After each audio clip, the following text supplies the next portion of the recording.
जादुई ट्रेन। जौनपुर नाम के एक छोटे से गांव में बहुत कम ही लोग रहते थे। वहाँ के लोग काफ़ी कम पढ़े लिखे थे।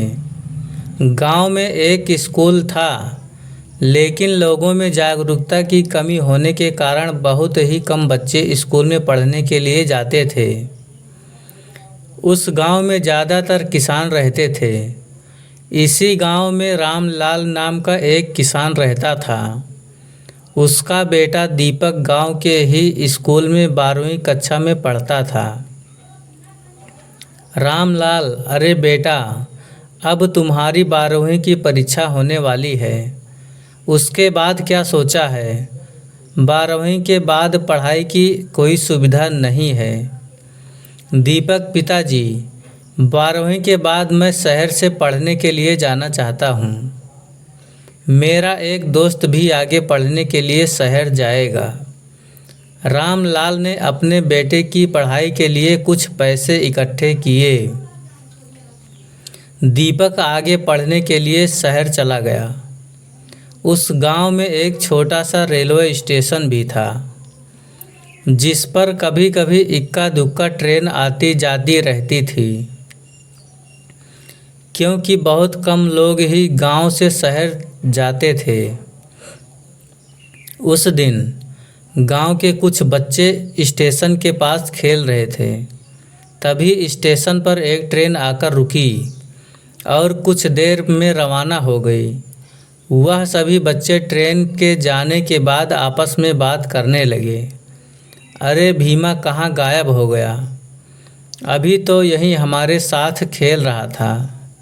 बस गेंद लेने के लिए ट्रेन की पटरी की तरफ गया था। काफ़ी देर खोजने के बाद भी भीमा नहीं मिला।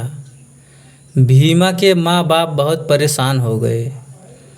भीमा के पापा, अरे मेरा बच्चा कहाँ गायब हो गया?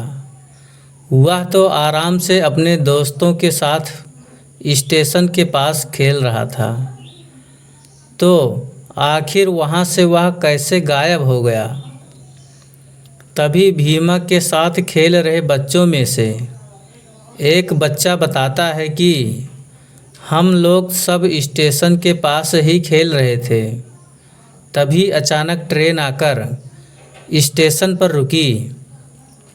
इतने में भीमा गेंद लेने के लिए पटरी की तरफ भागा, फिर न जाने कहाँ चला गया। वह वापस ही नहीं आया। ट्रेन तो 5 मिनट बाद वहाँ से रवाना हो गई, लेकिन भीमा कहीं नहीं मिला। सारा गांव उस बच्चे को ढूंढने के लिए परेशान हो जाता है, लेकिन भीम कहीं मिलता नहीं है। इसी तरह कुछ दिनों बाद एक और बच्चा स्टेशन से गायब हो जाता है। गांव भर में इस बात का चर्चा होने लगी। आदमी, अरे भैया, यह सब क्या हो रहा है? ऐसे बच्चों का गायब होना चिंता का विषय है। आखिर स्टेशन के पास खेलते हुए बच्चे ही क्यों गायब हो रहे हैं भाई? और जब वह ट्रेन आती है तो उसी के बाद बच्चे वहां से गायब हो जाते हैं। यानी कि इन बच्चों के गायब होने में उस रहस्यमयी ट्रेन का ही हाथ है। उस ट्रेन में ही उन बच्चों को अगवा करके ले जाया जाता है। दूसरा आदमी, हाँ, यह तो बहुत चिंता की बात है। 2 बच्चों का गायब होना कोई इत्तेफाक नहीं हो सकता है भाई। ज़रूर उस ट्रेन में कोई ही बच्चों को लेकर गया है। लेकिन अब हम क्या करें? हम सभी को अपने बच्चों को स्टेशन की तरफ जाने से रोकना पड़ेगा। तीसरा आदमी, भाई कहीं गायब हमारे बच्चों को कोई भूत प्रेत गायब तो नहीं कर रहा है? पहला व्यक्ति, अरे भाई अब तुम हमें मत डराओ, ठीक है ना? वैसे ही गांव वाले सबके सब डरे हैं। रामलाल के कानों में भी यह बात पड़ी। तब उसे भी समझ नहीं आ रहा था कि यह सब क्या माजरा है। गांव के सभी लोगों ने उस स्टेशन की तरफ जाना ही छोड़ दिया। तब दीपक शहर से कुछ दिनों के लिए गांव में रहने के लिए आया। उसने भी अपने पिता और गांव के कुछ दूसरे आदमियों से गांव के बच्चों के गायब होने का रहस्यमयी किस्सा सुना। दीपक, अरे भाई, यह मैं क्या सुन रहा हूँ? गांव के 2 बच्चों स्टेशन से गायब हो गए हैं। हमें इस बात को समझना चाहिए, वरना कल को तो कोई स्टेशन की तरफ जा ही नहीं पाएगा। दीपक, क्या यार तू पढ़ा लिखा होकर भी इन अंधभक्त की बातों पर विश्वास कर रहा है? माजरा कुछ और है। दीपक का दोस्त, 2 बच्चों में से एक बच्चा तो मेरे दोस्त का छोटा भाई था। उन लोगों का दुख मुझसे तो देखा नहीं गया। कुछ दिनों बाद ही स्टेशन के थोड़ी ही दूर खेत में कुछ बच्चे खेल रहे थे। उनमें से भी एक बच्चा उसी तरह गायब हो गया, और वह भी ट्रेन के स्टेशन के पास आने के समय ही गायब हुआ था। अब तो गांव वालों को चिंता और सताने लगी।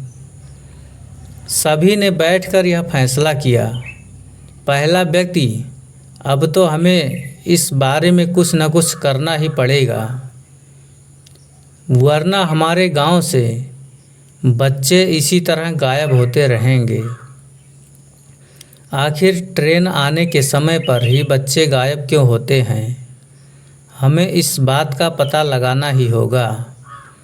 दीपक, तुम पढ़े लिखे हो और समझदार हो। तुम अपने दोस्त के साथ मिलकर इस समस्या में हमारी मदद कर सकते हो।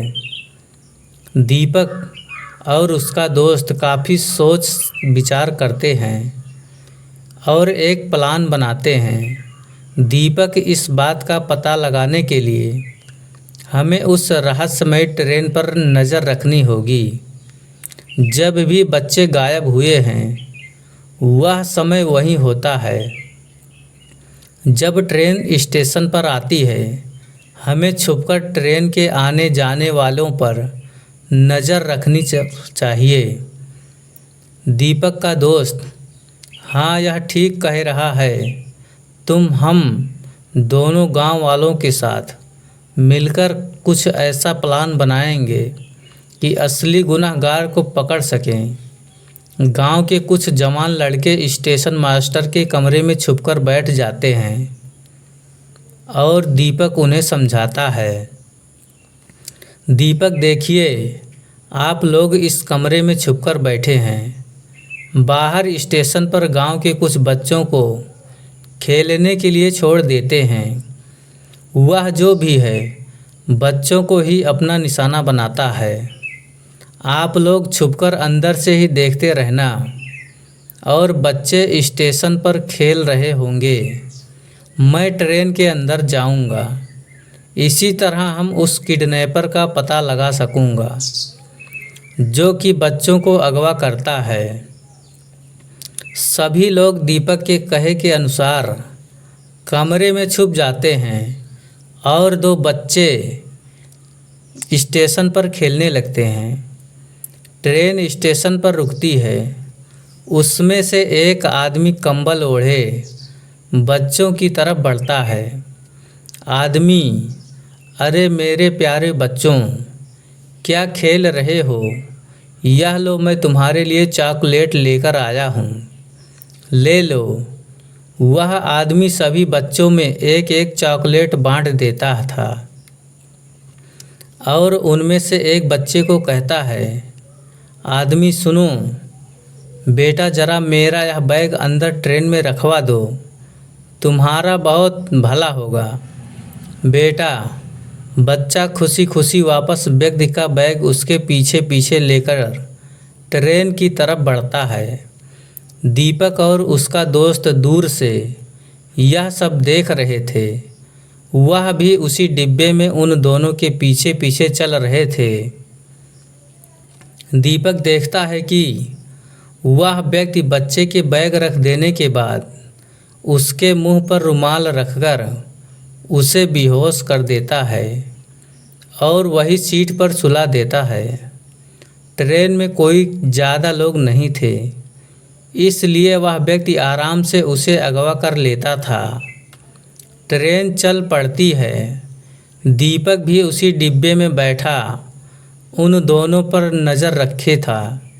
दीपक, मुझे लगता है कि वह व्यक्ति इस बच्चे को अगवा करके ले जा रहा है, परंतु यह ऐसा क्यों कर रहा है? हमें चुपचाप इस पर नज़र रखनी होगी, तभी मैं इस रंगे हाथों पकड़ पाऊंगा। लगभग 2 घंटे की यात्रा के बाद वह व्यक्ति उस बच्चे को लेकर ट्रेन से उतरता है और दीपक भी उसी के पीछे उतर जाता है। सामने से एक व्यक्ति आता है और कहता है, अरे वाह भैया, एक और मुर्गा ले आए हो। यह तो बहुत अच्छा धंधा है। तुम गांव से जब भी आते हो तो तुम्हारे हाथ एक न एक बच्चा लग ही जाता है और फिर हम उसे अच्छे दामों में बेचकर मज़ा करते हैं। आदमी, हाँ भाई, उस गांव में तो इतने बेवकूफ़ लोग रहते हैं कि कोई भी आज तक मुझे पकड़ तक नहीं पाया। हमने वहाँ से 4-5 बच्चे चुरा लिया और उन्हें अच्छे दामों में शहर के भिखारी गैंग को बेच दिया, परंतु हम लोग आज तक पकड़े नहीं गए हैं। दोस्तों, वीडियो देखने के लिए आप सभी को बहुत बहुत धन्यवाद। Thanks for watching video.